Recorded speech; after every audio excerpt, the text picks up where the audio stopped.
This is a sample of the PowerPoint presentation you are doing on a chapter of the Nickel Boys. I am starting with the prologue. I did not assign anyone the prologue, so I have taken that one upon myself. So you will start with a title page with your first and last name, instructor, class, and the due date written in MLA format, and the way the rest of the world writes dates, starting with the day. Notice there are no commas between September and 2020. Sometimes students still want to put that comma in there. Put your chapter number. Prologue is my chapter, so if you have chapter 1, put chapter 1, and so on. Your first slide is the first sentence. Because we're in an English class, using a signal phrase is always preferable. And the page number that the sentence was on. Notice the end punctuation mark when you have put a source in a sentence of your own goes after the parenthetical citation. That's because if you put the period here, that means full stop. We're done. Nothing else applies here. But the page number applies to the quotation. It's telling me where to find that quotation. So save the period that's normally at the end of the text in the book until after the parenthetical citation. So if Whitehead writes, even in death the boys were trouble. Now we're doing a close reading of each chapter, so the significance of each sentence and each word is going to be highlighted by taking a close look at it. And why did the author choose this sentence or this word or this phrase to go here? So to start with, even in death the boys were trouble, tells us there are boys who have died and they have been perceived as being trouble. The perception is that these boys are trouble. And the final sentence or fragment of the chapter is never will be. Never will be. Interesting. So we have a sense of something that will never happen, never occur, never exist. What? So looking closely at the words and phrases chosen by the writer is an important aspect of a close reading. A one-sentence summary is harder than it looks. It should be grammatically correct. You should put as much detail as needed to convey what is happening in the chapter. So for the prologue, there is a secret graveyard discovered at a recently closed reform school in Florida, which reopens an investigation concerning the abuse and possible murder of several of the former residents of the school. Now I want to know 3 characters that are in the chapter, and you only need to describe them with the evidence that you can find in the chapter for your PowerPoint presentation. And these characters can be a group, for example, the Nickel Boys. They are introduced in the prologue, and they are described as old men now who had survived the atrocities at the reform school and would still meet online and in person in support groups.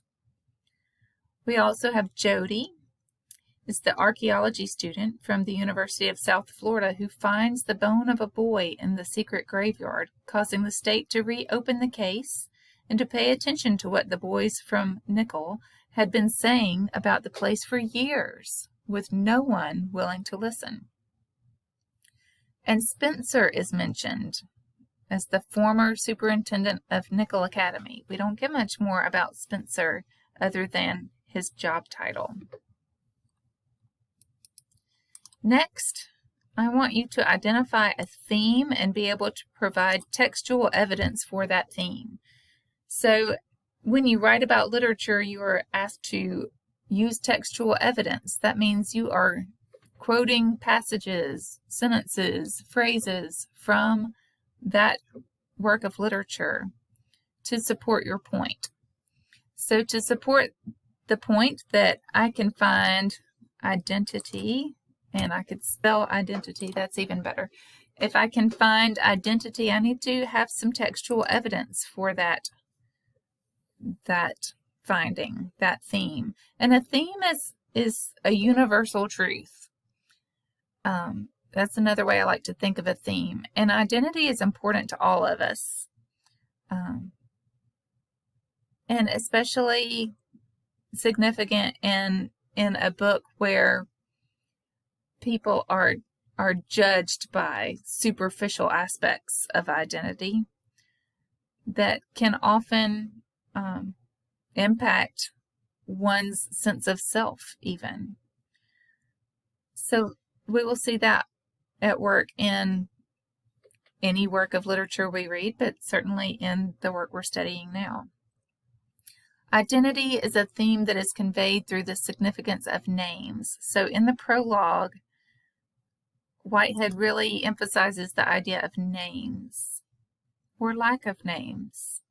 Names are important in literature in general, and if a character is unnamed, that is almost more significant because it shows the person is lacking some recognition or acknowledgement or identity in some way.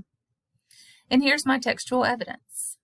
The narrator explains that the state's attorney has to start a new inquiry, establish the identities of the deceased and the manner of death, which would be difficult because names were carved in only 2/3 of the crosses, but the rest were left blank. So we have blank crosses where there should be names. Notice the square brackets to show that I added the word only, but I did not change the meaning of the quotation. So if you add a word or change a word, put square brackets around it. Again, notice that I left off the period at the end of the quotation and saved it until after the parenthetical citation. I did not use Whitehead's name in the introductory phrase, so I put his last name and the page numbers of the quotations in the parenthetical citation. And this comma is a little different. Now, if I used one quotation and it went from page 3 to page 4, I would use 3-4, 3-4. So 3 to 4 would be if a quote started on one page and ran to the next page. But these quotations were in two sections from two different pages. But since I used them in the same sentence, and I didn't want to interrupt my sentence with more parenthetical citation material, I just put 3-4 so the reader would know the first quotation came from page 3, the second quotation came from page 4. And then I need to explain the significance of this quotation in my own words. Derivations of the words name and identity are used frequently throughout the prologue to emphasize the significance of the erasure of the boys who suffered at the hands of the adults the state paid to protect and reform. Even using the term the boys is a way of dismissing the individual's experiences and potential sense of worth. So, not using specific names for the boys is a significant thing, especially when we get a first name of the archaeology student from the college. We get a first name of, or last name of the former person who ran the college. Can't remember the word for that right now. So names are important, and the more specific a name is, the more significant it is. So that goes to identity. Next, I want you to use a word, find a word that is in some way interesting in its use. It might just be a word that you don't use in your everyday vocabulary. It might be a word that you don't know at all and feel like that one's a good one to look up so you understand. But be aware, especially in close readings, we're super aware that words are chosen by authors for a reason. So let's take a look at the word inscrutable. And this is a word that I just looked up because it's not one that I use every day, and I thought it was just an interesting word to consider, and after looking up the word, I was even more taken with the word choice made by the author. Whitehead's narrator describes the horrific scene of the excavation of the secret graves at Nickel. So I'm introducing a quotation. Notice the next part of the sentence starts with quotation marks. But right before the quotation marks is a complete sentence. If I'm going to introduce a quotation with a complete sentence, then my punctuation between the complete sentence and the quotation should be a colon. So make sure you're aware of that way of introducing quotations. After sifting the soil, bones and belt buckles and soda bottles lay scattered on their trays in an inscrutable exhibit. Because I introduced the idea with Whitehead, I just put the page number after the quotation. The period goes after the parenthetical citation. Merriam-Webster is the dictionary website that I used to define inscrutable. Because it's the title of a website, it goes in italics. Merriam-Webster defines inscrutable as not readily investigated, interpreted, or understood. Whitehead has found the perfect word to convey the lack of attention to the previous investigations until some more privileged college-educated young people sought to interpret the implications of these findings. What the Nickel boys had been seeking with their allegations against the school, which had gone ignored for decades, is understanding and empathy for their experiences that had been implicitly sanctioned by the state. So the very definition, these extra words that tell me more about inscrutable, really give me more of a sense of investigation. We're talking about an investigation in the prologue, and it's not readily investigated, not interpreted, so people don't care what it means, and they don't seek to understand. These are all the very things the boys who survived the Nickel Academy are craving, and it's established in this one word to describe the remains that are found. So the word choice here is super significant. Pay close attention to each word that is used. So I want you to find a literary device. One type of literary device is a metaphor.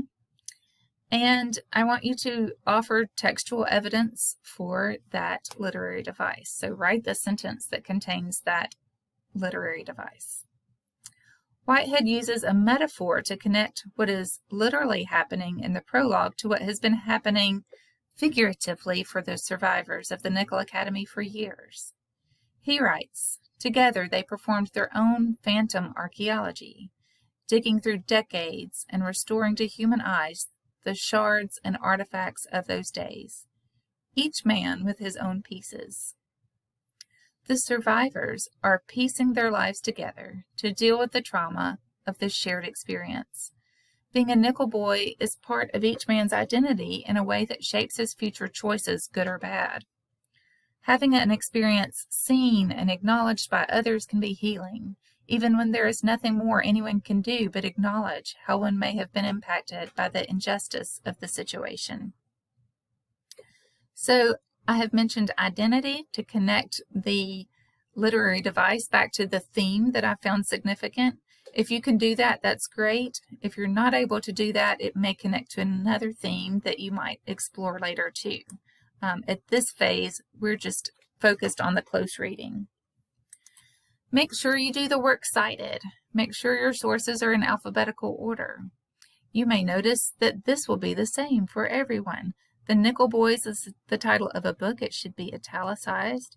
You do last name, comma, first name for the author. If there is no author, as for the Merriam-Webster dictionary, you start with the article title or the title of the source. And the title of the web page here is the title or the name of the word I looked up.